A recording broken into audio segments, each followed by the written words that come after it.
What's going on, everybody? Mortem here, this time bringing you our video about Damian the Damned One from the Divinity series.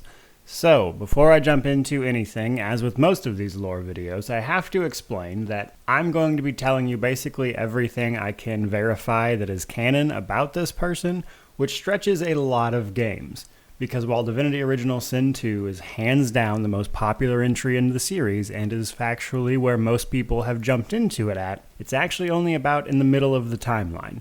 And because of that, like the other 5 games are all over the place. One of them takes place after Divinity Original Sin 2. And because of that, I'm going to spoil so much stuff. Just so much stuff from so many of the games. In fact, Damian's story actually begins at the end of the first game. So I basically have to spoil that entire game to even start telling you about this. So many spoilers, guys. I can't give you a bigger warning. Anyways, jumping into it. Damian is often referred to as the Damned One, as opposed to Lucian, the Divine One.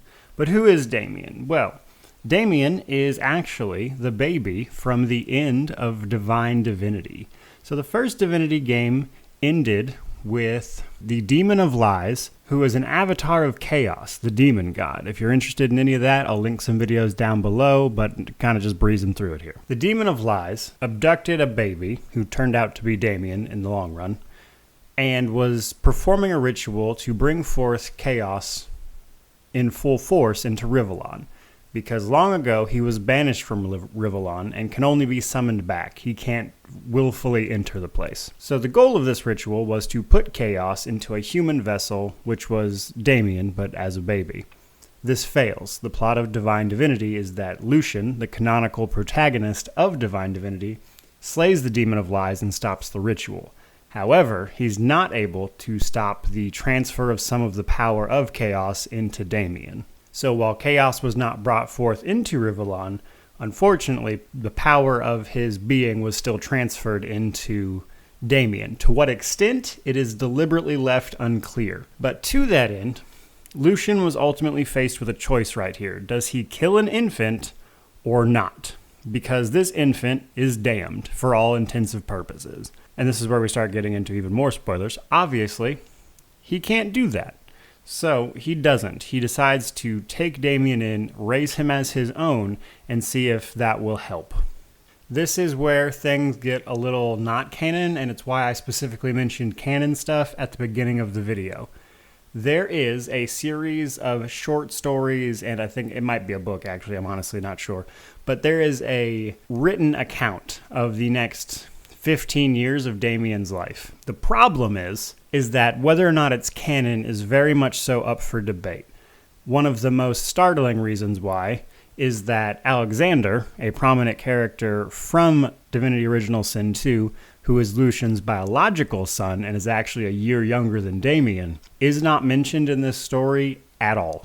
Like literally in any way. This story basically says that Lucian has one son, and it's Damian. So because of stuff like that, it's hard to say that this story is canon in any way. That said, the only part of it we really need to talk about is towards the end anyway. And it is canon because it takes place in Divinity Two, which Larian has recognized in their official lore putouts, if you will. Jumping ahead about 15 years.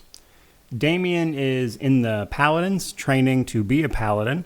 He meets a young woman named Yagurna, who he falls in love with. As it turns out, Yagurna is actually a member of the Black Ring.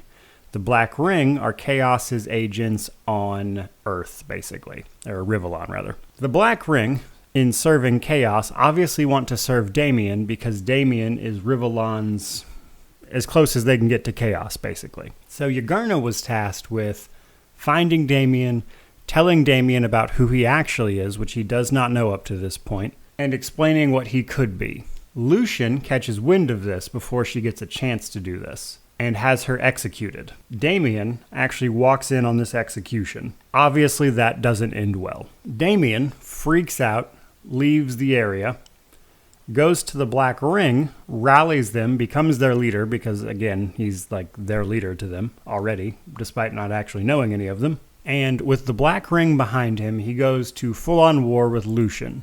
and Lucian's Divine Order, which is the military he's made up since becoming divine in Divine Divinity. Now Lucian, for the second time, finds himself unable to kill Damien. And this is where we get the setup for Divinity Original Sin 2, which is actually the game chronologically right after Divine Divinity. In 1233, while all this is going on with Lucian and Damien, about 9 years before Divinity Original Sin 2, Lucian is battling Damien, death fogs all of the elves, which I've covered in my video about Lucian, so we're not going to go over it too much. But ultimately, the point of that was to lure Damien into a rift temple that Lucian had found prior. This rift temple enables Lucian to banish Damien to the realm of Nemesis, which is a seat of power for the demons. It is not their home realm. I mention that pretty much every time I mention Nemesis, but in this particular instance, that is actually very important, and we're going to get into that in just a second. In addition to banishing Damien to this realm, he actually also seals Nemesis with some sort of divine power he has that prevents Damien from leaving without being escorted by a member of the Divine Order. And then begins Beyond Divinity, which was actually the second Divinity game that takes place in 1238, 4 years before Divinity Original Sin 2. So we're following Damien here, and Damien's just been banished to Nemesis. There are some unclear accounts about how much he remembered about the fight with Lucian. Some accounts say he lost his memory. I've seen others where he seems to be perfectly fine and intact, so it's hard to say. Damien comes to on Nemesis. The first people he runs into are members of a race known as the Renar. The Renar are the home native people to Nemesis. They are a race of interesting-looking people who have their own god called Ron. It's a whole thing. Now, keep in mind, this part actually happens in 1233. We'll get to the 1238 part in just a little bit. So when Damien encounters the Renar, he finds out that they use an ability called rift walking or rift running or something like that, which allows them to travel interdimensionally to other realms. And being relatively kind people, they take Damien in, bring him to an academy where they teach this skill, and they start teaching him. He excels at it. He is very good at it, eventually masters rift running, but for some reason, he cannot use it to leave the realm of Nemesis. Damien is unaware of this seal around Nemesis at this point. However, this does not stop the Renar from investigating. And eventually, a Renar elder finds Lucian as he's investigating the cause for Damien's problem. And this Renar elder and Lucian have a conversation per Beyond Divinity, where Lucian explains that Damien can't leave because Lucian has placed the seal around. Lucian basically tells him everything about Damien. The Renar comes back to Nemesis, explains to Damien what has happened. Now, if Damien lost his memory, this is where he would regain it, in my opinion. But either way, this is where Damien finds out that the reason he can't leave Nemesis is because of Lucian's divine power. As it turns out, for whatever reason, Lucian also explained that the possibility of Damien leaving comes with being escorted out by a Divine Order member. And this is where things get interesting, because Damien storms off, but what the Renar don't know at the time is that he stole a gem on his way out. The Renar had in their possession at this academy a special gem that empowered their god, and more importantly, kept demons from being particularly strong here, and he fled. Now, we don't know much about what happens from here until the year 1238, because that's where this picks back up. But in 1238, we know that Nemesis is infested with demons at this point. We know that, we'll find out later, but I'm going to go ahead and tell you now, that demons are impervious on Nemesis in this particular time because the crystal that Damien stole was shattered. And for whatever reason, that crystal was actually also sealing out the power of Tartarus, where the demons are actually from. That gem kept demons from accessing the power of Tartarus on Nemesis. With that gem shattered, demons can access the power of Tartarus from Nemesis, which renders them immune to harm. So the Renar are all but wiped out at this point, because they literally cannot kill these demons. It's impossible. And this is for sure somewhere between 1233 and 1238, at least the point in time where demons seem to take over Nemesis properly. Enter the Paladin from Beyond Divinity in 1238. So topside, in Rivellon, shall we say, there was a Divine Order party sent to interrupt a group of Black Ring members. This fails because the Black Ring group summon an archdemon known as Samuel. Samuel makes quick work of the Divine Order detachment, but keeps one prisoner because that's the kind of demon he is. He brings this prisoner back to his fortress, has it fight a Death Knight constantly, and then gets some sick pleasure out of soul forging the two together. Soul forging is where if one of them dies, both of them die. Now, from here, I'm going to go ahead and spoil this a little bit for you. The Death Knight actually turns out to be Damien. Damien concocts this entire elaborate scheme to bring this Divine Order Paladin here, have him soul forged to him, so this Paladin will essentially help Damien escape Nemesis. Now, I do want to mention one thing before we move on too much, is that the demon Samuel was actually not aware of this plot. However, Damien was being helped by a separate archdemon known as Asmodeus. This is important because A, while the Black Ring almost unanimously bows to Damien, the demons are divided about it. Some of them do, some of them don't. You'll have noticed this if you were paying attention in Divinity Original Sin 2. If you have Losa in your party, Andromalique will sometimes, in Act 3, almost guarantee combat with certain members of the Black Ring. They do not always get along. So only some demons are aligned with the Black Ring, and some are not. They seem to have their own volition in the matter. Which is interesting to me because the Black Ring, of course, serve chaos. However, demons, who are literally the race born of chaos, don't always seem to line up with the Black Ring, which just seems like a good place to mention that. But, as I was talking, elaborate plot for this Divine Order Paladin and Damien being Deathforged together. Damien, while playing the guise of just a regular old Death Knight, walks this Divine Order Paladin through how to escape Nemesis, which is the Renar's Rift running abilities, and repairing this gem.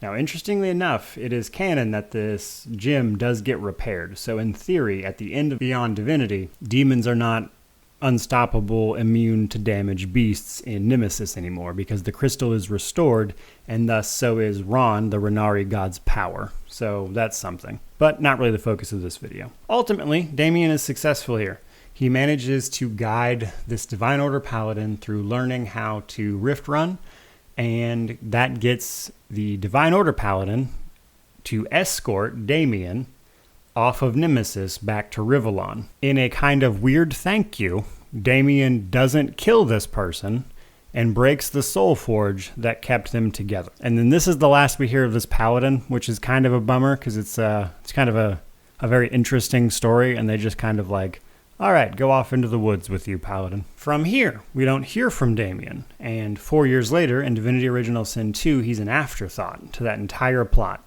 However, it is believed he is going to be an antagonist in Divinity Fallen Heroes, which is that game that Larian put on hiatus. Because it's on hiatus, I don't know what happens to that. I just don't. So, hard to say what's going to happen there.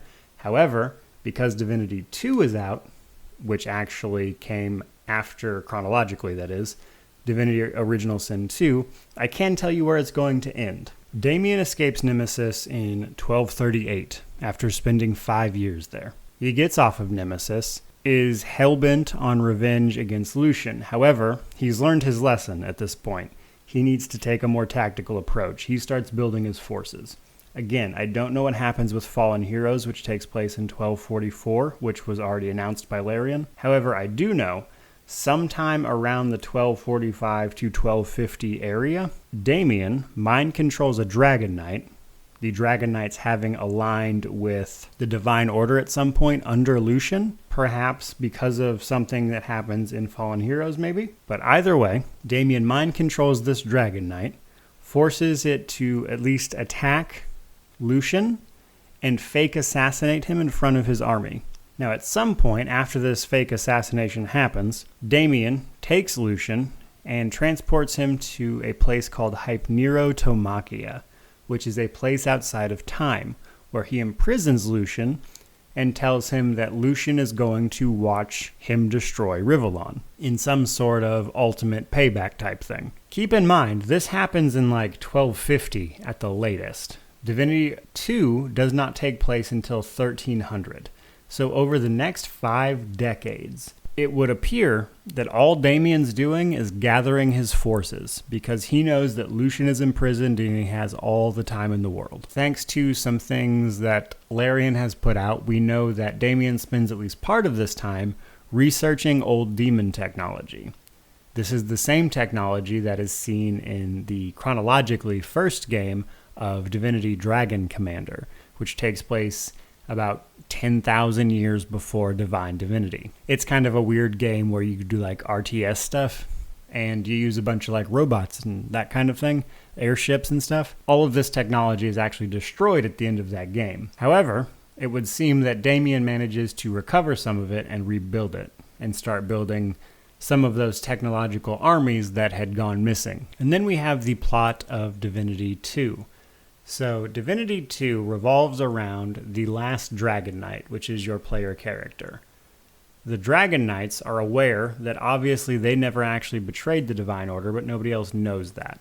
So after that happened, that fake assassination attempt on Lucian's life, people started hunting down Dragon Knights, and as formidable as they are, they're not one-man armies or anything. So eventually, they're brought down to the very last one, which transfers all of its power into your character, which was originally a Dragon Slayer. And the Dragon Knight that does this, Talana, explains to you that Damien is coming back, and you've got to do something because you're probably the only person that can, having just made you the last Dragon Knight. And then the game from here revolves around a bit of a convoluted plot. So Zandalor actually shows back up, which was the first time he'd been seen in a while because he knew the Dragon Knights didn't do that to Lucian, but he does believe Lucian is also dead. He believes that when Damien walked in on Yagurna being executed, it created a reverse soul forge because she died. And Zandalor's assumption is that you can get to the Hall of Echoes and resurrect Yagurna. Perhaps this would kill Damien. Now, the plot of Divinity, the base game of Divinity 2, is just this, that you go to the Hall of Echoes and have this woman resurrected. What Zandalor didn't know is that this was a concept that was deliberately faked. This never happened. Damien managed to engineer this. All resurrecting Yagurna from the Hall of Echoes did is just that, resurrect Yagurna. It does not kill Damien because the reverse soul forge never actually happened. And this is where the expansion to Divinity 2 starts, Flames of Vengeance. And that is with his lover back at his side and at the height of his power, he decides it's time to try to completely destroy Rivellon. And while none of it's particularly important, because ultimately, Damien fails at this, and Yagurna is killed again. However, Damien is not, and Lucian is freed from Hypnerotomachia. So the end of Damien's story, as far as we know, is that both he and Lucian are free and still able to wander the world, and with Yagurna's dying breath, she explains that the reason Damien's not present is that he is learning how to unlock the full powers of chaos like he has the potential to do, despite not doing it up to this point. At least not in a satisfactory enough manner, as he can manifest some of these powers, just not enough to really do the things he wants to do. And that's where it gets left off chronologically, is that Damien is alive. He's out there doing something, trying to unlock these demon powers within him. Lucian has been freed from Hypnerotomachia, rejoins the world, giving people hope again. And that's it. If there's ever a Divinity 3, hopefully we'll see that plotline picked back up. Lord knows I would love to see that, obviously. But who knows if that'll ever actually happen. There you go, guys. That was me, Mortem, telling you all about Damian the Damned One. If you liked the video, please like, comment, subscribe. These lore videos tend to do very well. I love doing them. But more importantly, just thank you guys so much for watching. The channel is really starting to take off, which is just mind-blowing to see. I cannot thank you guys enough. That said, thank you so much for watching again. May you wander in wisdom and have an amazing day.